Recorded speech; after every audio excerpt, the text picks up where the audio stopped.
All right, welcome everyone. Happy Gen Lyme Day. I hope everyone is enjoying the day so far. My name is Jennifer, as you may know if you've been with us this day. I'm here with Meghan Bradshaw. Hello. She's one of our illustrious Generation Lyme hosts and partner with me at the JEDI Coalition. And I'm so excited that we're here with our special guest, Meredith. Please help me pronounce your last name so I don't sound like a fool. Hi, everyone. My name is Meredith Faucette, and I am the Government Relations Manager with Center for Lyme Action in Washington, D.C. So happy to be here. Thank you so much for being here. So right off the bat, our community is full of advocates and activists. All of us here are very passionate about that and experienced in various ways. And so we've got some questions, and we know there's been a lot of interesting updates and a lot of progress in the past year. So we've got some questions for you, Meredith. First off, what is the Center for Lyme Action? Good question. The Center for Lyme Action is a 501c4 nonprofit dedicated to working with the U.S. government to increase federal research funding so that we can find solutions to Lyme and tick-borne diseases. So that can be in the form of policy, legislation, advocacy, all across the board. We're tackling it from all angles. Next one. Awesome. So can you tell us what initiatives the Center for Lyme Action advocates for?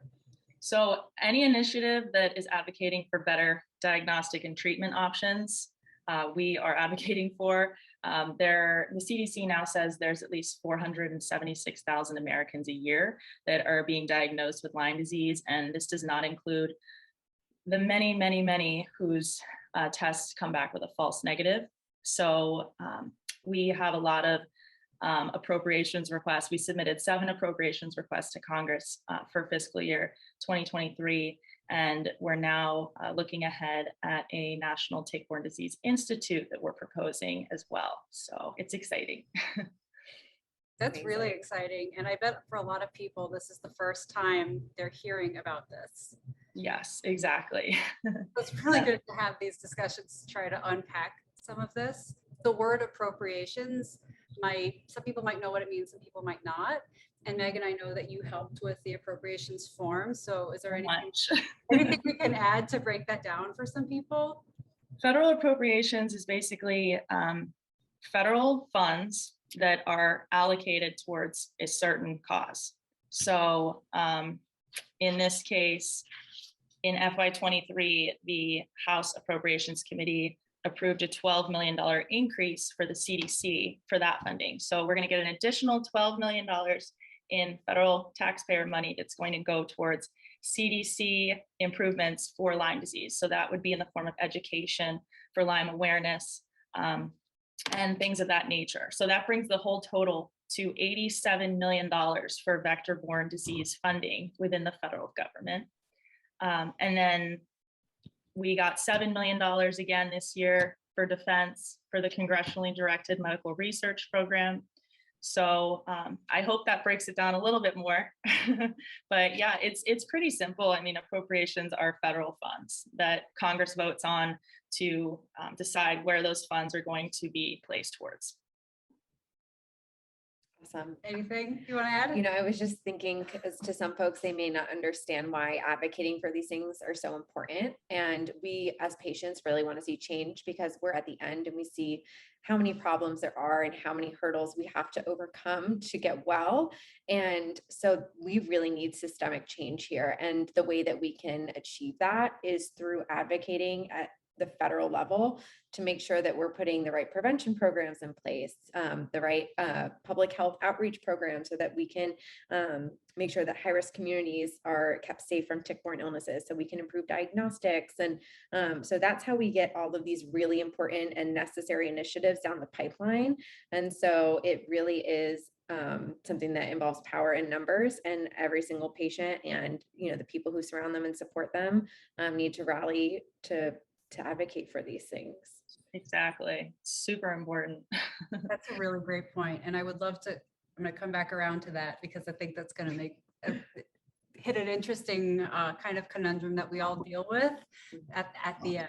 But before we get there, because these answers have been really full of great information, and thank you both for that.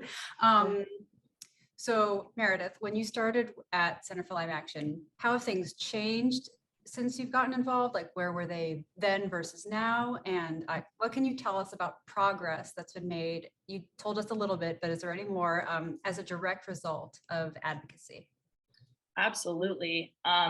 We've completely, I mean, they started in 2019. So we've only had 3 years up and running. And within those 3 years, we've been doing a lot of improvements with organization of the organization and organization of the organization. But we have, and yeah, and we've nearly tripled federal funding for Lyme disease in the past 3 years, up to $153 million, which is incredible. We also have reached $114 million in NIH and IAID funding, which is at record levels.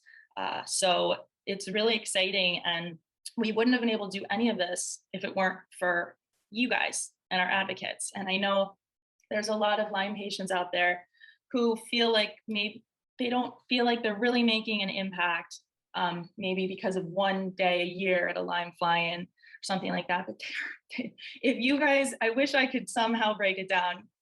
The impact is beyond words. And it really, we are so grateful because this is all a team effort. This is everyone. So we are all Center for Lyme Action, not to be preachy, but we are, right? So this would not be possible if it weren't for our advocates and the entire patient community. So thank you. Thank you for that answer. That made me kind of emotional because I know that our community and our Generation Lyme community and more people definitely struggle with that feeling. And I mean, we're a community of like tired people. It's hard, and we all want change, and it's hard to want progress and feel like enough is happening when you are, as Meghan, you said at the end, you're like, but I want to change yesterday. And I also still want to put my limited energy toward preventing this from happening to anybody in the future. And it's just so nice to send that message that this does make a difference, is making a difference, and it's happening quickly, and that the things that people are doing, our community is doing, matters.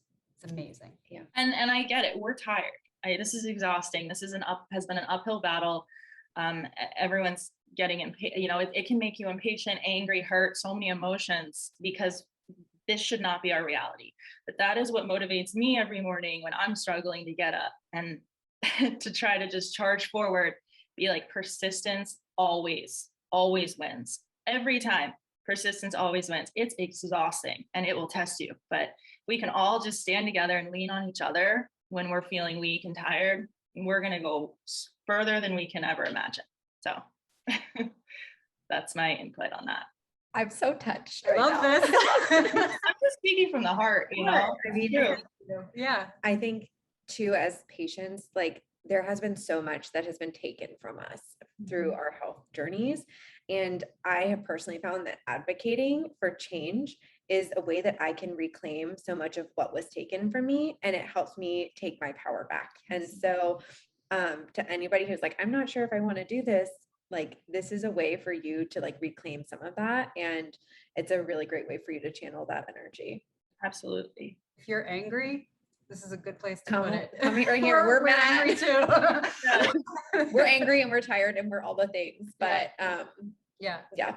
So on those lines, I don't know if you want to take these next couple or just answer them. Sure. Yourself. So I think a great place to start is, how can patients get involved?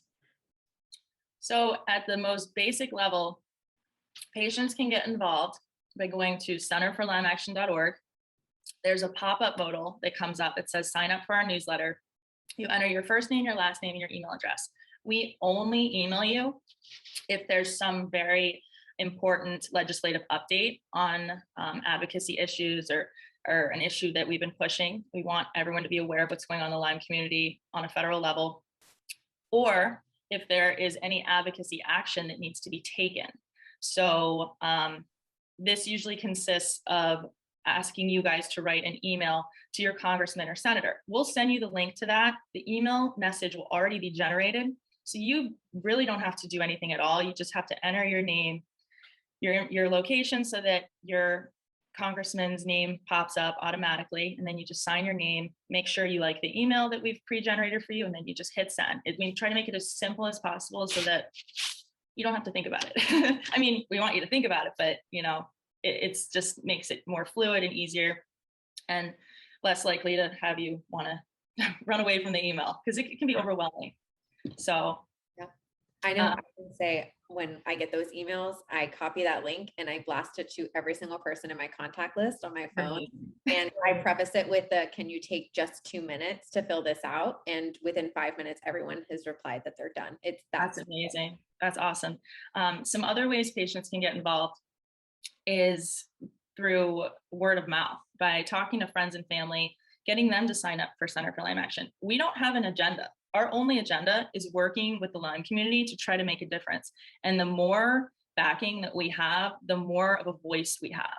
So that is why, you know, it's super important to try to recruit other people that you know are passionate about this, to get them involved too. You can always hit unsubscribe if you decide you don't want to get our emails, but it's just a good way to stay in the know and know that you are making a difference. Participating in our annual Hill Day, our fly-in, is obviously another very impactful way of being involved. And Megan, you helped so much with our appropriations this year. We're so grateful. So we have thousands of appropriations forms we have to submit every year, and Megan was super helpful. So if anyone ever wanted to volunteer with that, reach out to me, Meredith at centerforlymeaction.org. Take all the help we can get. That's so great. So let's try to unpack the fly-in a little bit for some people, because that's a big day for the community. And I participated in the fly-in for the past 2 years. Love doing that. It feels big, it feels impactful. And I know the Center for Lyme Action is always trying to make it as easy as possible. And like back to what you said at the beginning, every year, I guess, working on making it easier and more streamlined. And that's apparent, which is really, really cool. I think all of us who work at an organization and care about our organization are trying to do the same things within our workplaces. So that's normal and great. But within the community, I think what happens is the date gets announced, people sign up, and we go through it, and like there's a huge flurry of social media activity, and we boost each other, we talk each other up, we cheer each other on, we do our thing. And there's probably a lot of people in our community who are like, what are they doing exactly? How do I do that? How do they get the energy for that? And what does that all mean? Like, is that too hard for me? You know, that all this kind of thing, like it's there. And then, because what you've just described is so much sustainable action, which is amazing. And then this is a big thing that people might find daunting. So sometimes that just, all people need is a little bit of an explanation, which I think you do really well. But for those who might not know, I mean, we're always just finding people who don't know. So let's, and who might not want to tell people that they are overwhelmed by it. Yes. Okay. So first of all, thank you for that question, because I'm glad that we're able to speak to the masses about this. So the Lyme Fly-In, first of all, is an annual day once a year where all of Center for Lyme Action's advocates get together across the country, and they meet with their members of Congress. So it would be their senator and whoever is their congressman or congresswoman in their district. Obviously, in the past 2 years, we've had to do it virtually due to COVID, but we're hoping to be back in person soon for those that are well enough to. So the fly-in can feel a little overwhelming to some or many who are struggling with these debilitating symptoms. I remember my first fly-in, I had the worst brain fog, and being on a computer just made it a million times worse. And I felt like I was talking to a wall because I didn't think I was making any sense. I just blanked, everything just blanked out. I didn't remember anything. So my advice to people who start panicking, they're worried they have to be completely on in front of a congressperson. These are just people too. They're only human. And we don't need to jack ourselves up with anxiety any more than, than the inflammation in our brain has already done for us. Amen. So if you forget everything that you were about to go over for your appropriations request, first of all, you're rarely ever alone. We try to make a point of it to never be alone. And if you have been alone in a meeting, that's something that we are correcting. So I will be in that meeting with you, myself, Bonnie, or Jeff, or someone will be in that meeting with you if you're the only one in your district. Second of all, if you forget everything that you were about to say to a congressperson, speak from the heart. Tell them how you're feeling right now. Tell them what the Lyme is doing to you right now. Tell them why you're having trouble remembering. Tell them that, you know, this has been something that's been going on, and just dive into that. And it's always good to stay calm. We find that, you know, a lot of people get really passionate about this cause, which why wouldn't we be? I mean, we've we've gone through hell. Yeah, but they're more receptive to calm energy than someone yelling at them, or, you know, and that goes without saying. But yeah, just speak from the heart and you're not going to mess it up. Now, if you don't know what to do or how to sign up or how to create your account, that's where I come in. And I've been trying to, I know I'm only one person, but I will work around the clock to make sure that everyone is comfortable. And I mean that because I want to help other Lyme patients. This is why I'm in this. So call me, email me. I will get on the phone with you. I'll walk you through it. I will sit with you the whole time and I will do it with you. I will help you prepare. So I don't want people to worry they're bothering me. Okay. I've been there just like you guys have. So I understand. And that was a big thing for me. I never wanted to bother other people because I was worried they didn't understand what I was going through. I didn't want them to be like, what's her problem? How does she not get it yet? I get it. I'm the last person that's going to judge anyone. So just wanted to put that out there. It's a really wonderful way to get involved. But honestly, if you are so sick that you don't think you can participate at all, you need to listen to your body. And it's self-care always comes first. And so just shoot me an email and let me know. I'm not going to get mad at you. We're not going to get mad. It's part of life. It happens. Got to take care of yourselves. That's something we also support at Center for Lyme Action. If we didn't, it would be a little weird, right? So I hope that I've helped break that down a little better, because I know it can be super overwhelming.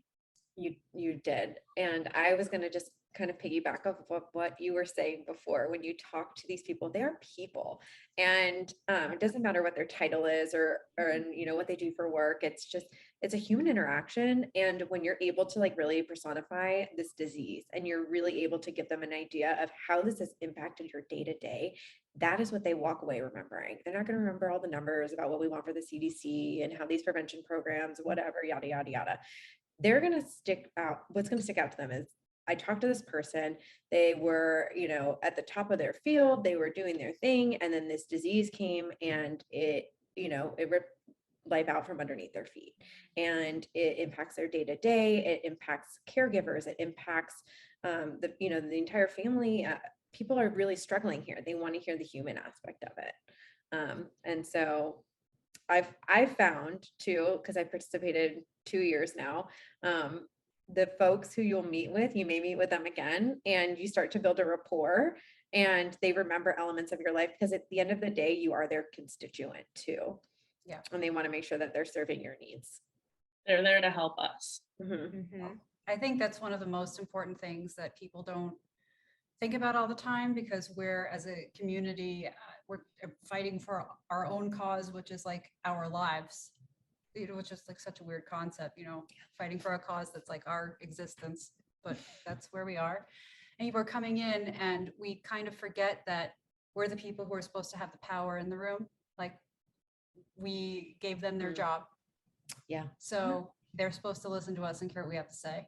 We elected them. That's their job. Respectfully. Yeah, right, exactly. And that's not to say anything that's with all the respect in the, you know, it's just to remember that our voices matter, our voices have power, and that doesn't go away just because we are sick, because we have suffered, and because even if, and it doesn't go away because we've had to come back in and tell them about this huge problem that's been ignored for a long time. Right. But we just, you know, sometimes we need to be reminded of that. Mm-hmm. And I love all the points that both of you have made, and thank you for those.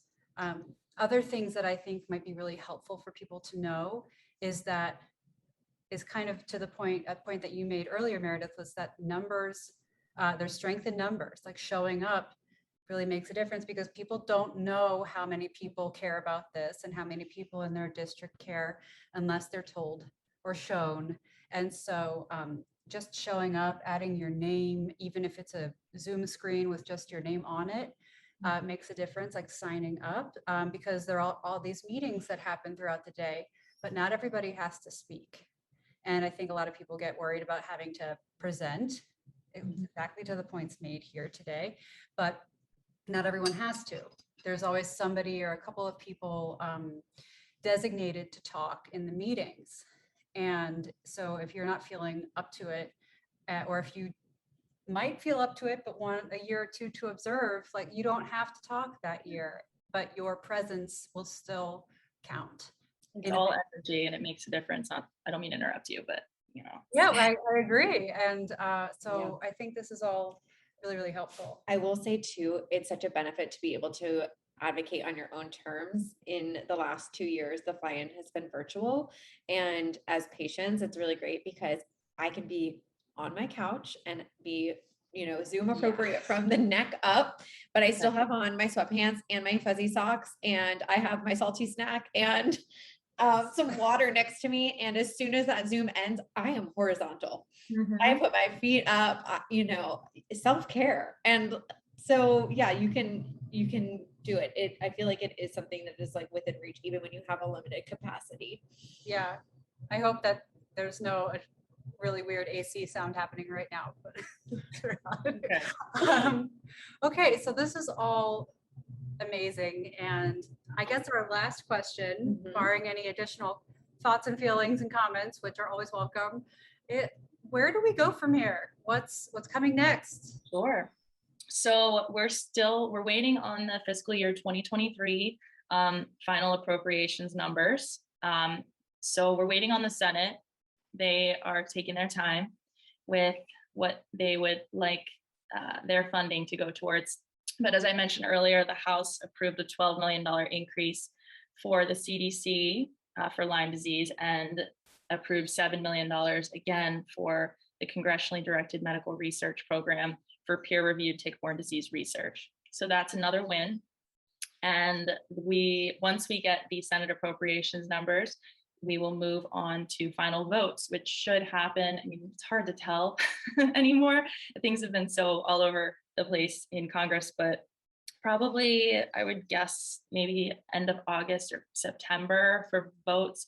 It could be a little off, but that would be my guess. But you all will receive an update on that if you've signed up for the newsletter that I was mentioning earlier. And then one of our other projects, I don't know how many people were able to catch the tick-borne disease working group meetings that were on the 19th and the 20th this past week. But we realized as an organization and as Lyme patients and families that in order to make any real progress with this disease and all of the associated tick-borne diseases, we need something within the federal government to house all of this where tick-borne disease research can be vigorously pursued. And we don't have anything like that. So for instance, cancer has the National Cancer Institute under the National Institutes of Health. So we proposed to the tick-borne disease working group another priority for them to present to Congress, and that would be creating a National Tick-Borne Disease Institute with at least 20 centers of academic excellence for research throughout the country at select universities. And I feel like this is going to be a big game changer if we can get this passed, but we will see. So that is what we're looking at moving forward. We'll be providing you all with more details on that, more information once we have more info of our own. But we also posted to our social media the details of this institute on our Center for Lyme Action Instagram. So if you want to check that out, follow us there too. That is something that I saw and became so excited about because, this is really what we need to get the change that patients know we need. And I know I can speak for a lot of patients. I know there's a lot of distrust and there's a lot of disdain for the way that this disease has been handled historically, but good things are coming down the pipeline, and it's going to it takes time, but the right things are being put into place for us to get the outcomes that we desire. So jump on the bandwagon, fight along. Yeah, But so it's happening, and this is huge. This is monumental that this is even a conversation. hopefully we're praying that it, it moves forward. There's always the chance that it doesn't, but if that's the case, we just pull another strategy out of our hat and we keep moving forward. And the important thing is that we are steadily going up. So we are making progress, even if it feels like it's at a snail's pace. We are making progress. We're going as fast as we can because we know everyone is sick and tired of being patient. So just know you have people in your wheelhouse here and we get it. Well, thank you so much, Meredith Faucette of Center for Lyme Action, and Meghan Bradshaw. And on behalf of all of us at Generation Lyme, happy Gen Lyme Day. And for anybody who's interested in joining Center for Lyme Action, visit centerforlymeaction.org. And know that we all appreciate all of our advocates. And if you're not feeling up to advocating, that's okay. Because we want you to feel well, like, as well as possible. I like that we sent the message that it's not like a requirement of existing as a Lyme person to spend all of your energy being a fierce advocate. And I feel like that's sometimes what people. You don't have to put on a suit and show up at Capitol Hill. You can do it from your couch with your blanket. That's also good. Yeah, it's a good deal, right? And if you're hesitant about joining, you can just send me an email and we can hop on a phone call and I can answer any questions about the organization. It's Meredith at centerforlymeaction.org. Thank you all so much. You're so amazing. Thank you so much. And we're going to do this. Yes, we are. We already are. Yeah, we already are. Well, thank you. Happy Gen Lyme Day. Happy Gen Lyme Day. Burn Day.